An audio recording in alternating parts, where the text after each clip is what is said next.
Hey guys, it's Michael. Today is your Friday, July 3rd, second stimulus check and stimulus package update. We have a lot of information to cover. In today's video, we're going to go over states reopening and the state of the economy right now. Then we're going to get into an interview with Steven Mnuchin yesterday after the jobs report was announced and what he said about the second stimulus package, specifically the second stimulus checks. And then finally, we're going to go over a Congressional Budget Office report that was just released yesterday afternoon that projects unemployment rates to stay pre-pandemic levels through the end of 2030. They expect it to take until 2030 for us to see a full recovery and how this will affect the second stimulus checks, specifically the enhanced unemployment benefits. Before we get started, I want to remind you guys to enter today's $50 free stock giveaway. All you need to do to be eligible is like the video down below, be subscribed to my channel, and comment down below the 3 stocks I mentioned at the end of today's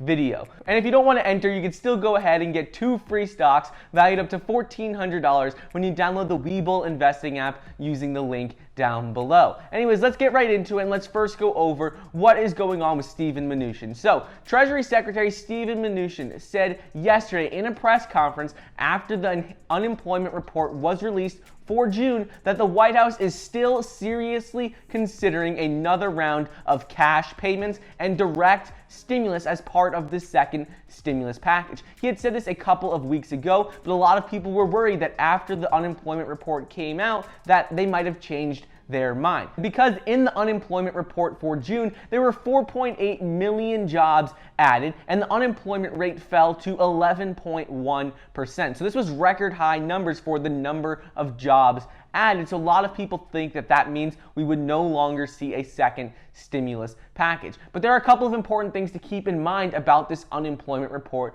for June. And the first is that the weekly unemployment report came out for last week. So this is different than the monthly unemployment report where we added 4.8 million jobs. And in the last week's unemployment report, another 1.4 million people filed for unemployment benefits last week alone. So that is 15 straight weeks where we have seen over 1 million claims for unemployment benefits. So while it may look good that 4.8 million jobs were added, you have to also remember that another 1.8 million people filed last week alone for unemployment. And on top of this, the June unemployment report relies on surveys that were collected 1 week in June, and this was the second week of June. So that means that this time when the data was collected was one of the best times when we were seeing a strong recovery, and it's just a snapshot. The June unemployment report doesn't represent the entire month. And in the last weeks of June, we started to see a dramatic increase in the number of cases and more restrictions being put into place. So states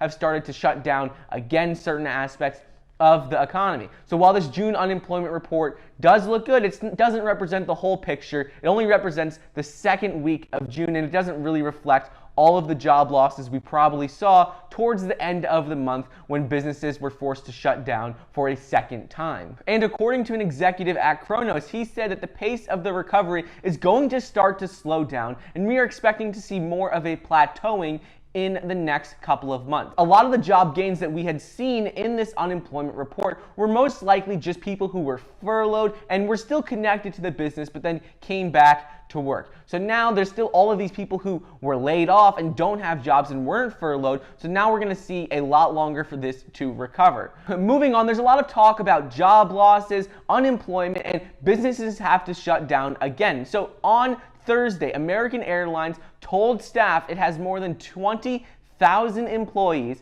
that it doesn't need for the fall schedule. It has an excess of 20,000 employees. Right now, as part of the PPP program, they can't lay any of these people off. However, once the PPP program expires, once the date passes, they can go ahead and lay off all of these people that are not needed. So this is a huge impact on the economy because all of the airline companies and companies who received money from the PPP program, they're probably going to have to conduct layoffs once the money from the program runs out, and now they can lay off people. So it'll be interesting to see what happens there. And on top of this, McDonald's has paused reopening efforts nationwide, along with Apple stores, which are pausing reopening efforts in a number of states where we're seeing a dramatic increase in the number of cases. So a lot of these restaurants and stores have started to open back up, but now they're shutting down for a second time. So I'll keep you updated on what happens here. So in the press conference with Steven Mnuchin, he was asked on Thursday whether the White House had any regrets about encouraging a speedy recovery and reopening of states. And Steven Mnuchin said that no, absolutely not. They don't regret anything about reopening and pushing states to reopen as quickly as they did. He said, I think we've had a very careful plan working with states.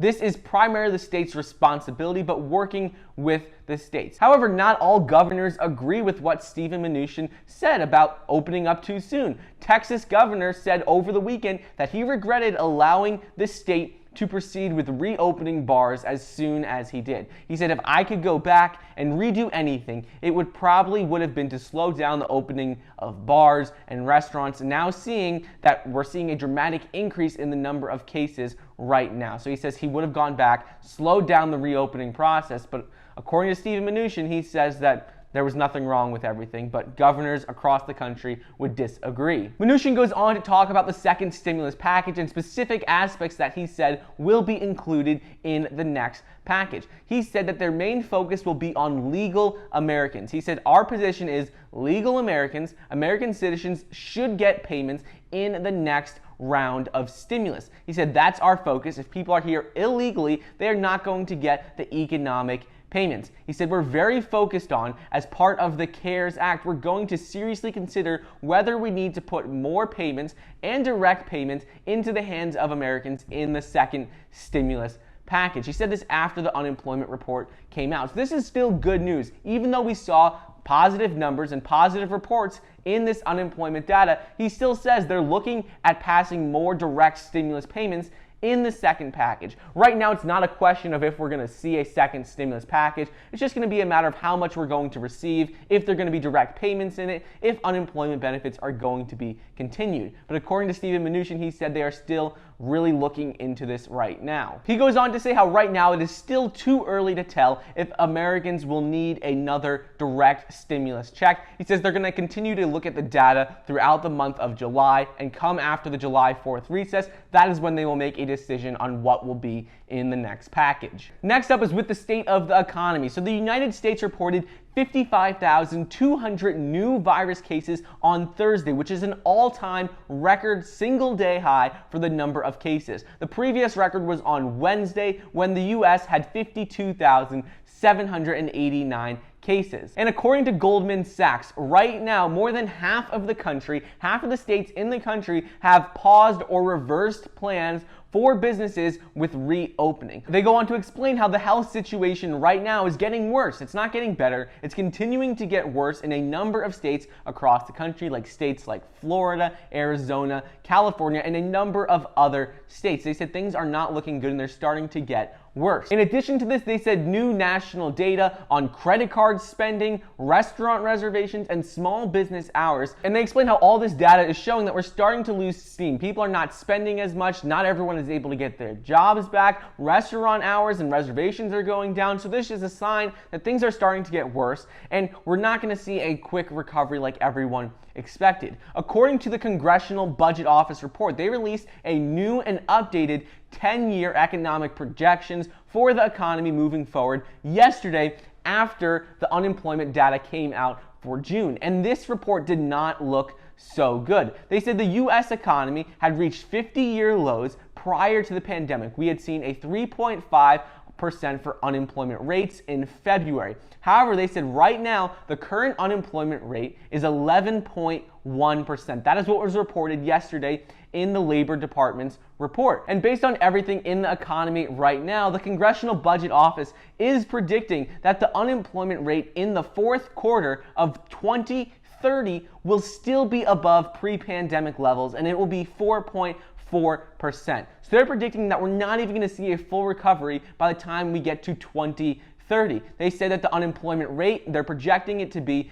7.6% at the end of 2021 and 6.9% at the end of 2022. So according to these projections, they're saying that the recovery process is going to be a decade-long process, and it's not going to be a V-shaped recovery like economists were originally predicting. The CBO goes on to explain how the projections in their report are subject to an unusually high degree of uncertainty. They said the report says, with incomplete knowledge about how the pandemic will unfold, how effective monetary and fiscal policy will be, that is why the report is so uncertain, and how things can change within a week or two. Things could be dramatically different. But they say as of right now, that is what they are projecting for the economy to recover. In addition to this, the projections also reflect what laws have been passed as of now. They don't reflect anything going on with additional stimulus measures will be passed. They're only projecting as if no other stimulus measures were passed,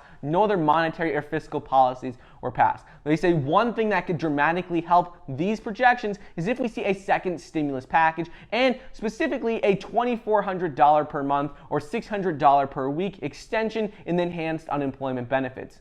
With the unemployment rate projected to stay high through 2030, one thing that the government can do to help this would provide enhanced unemployment benefits. This would provide more money into the economy and help businesses be able to rehire people, because according to studies, people who receive unemployment checks are actually more likely to search for jobs, and then it also helps stimulate the economy because there's more money in the economy. So this is still a major point of discussion right now, whether or not they should extend the $600 per week or $2,400 per month payments. According to a lot of economists and analysts, they're saying extending these actually will help the economy. It'll help provide more jobs because there'll be more money in the economy. And on top of this, when people receive these payments, they're actually more likely to search for a job. Anyways, that is just a quick update for you on what is going on in the world today on Friday, July 3rd. This is your second stimulus check and stimulus package update. Now let's get into the 3 stocks you need to mention to be eligible for today's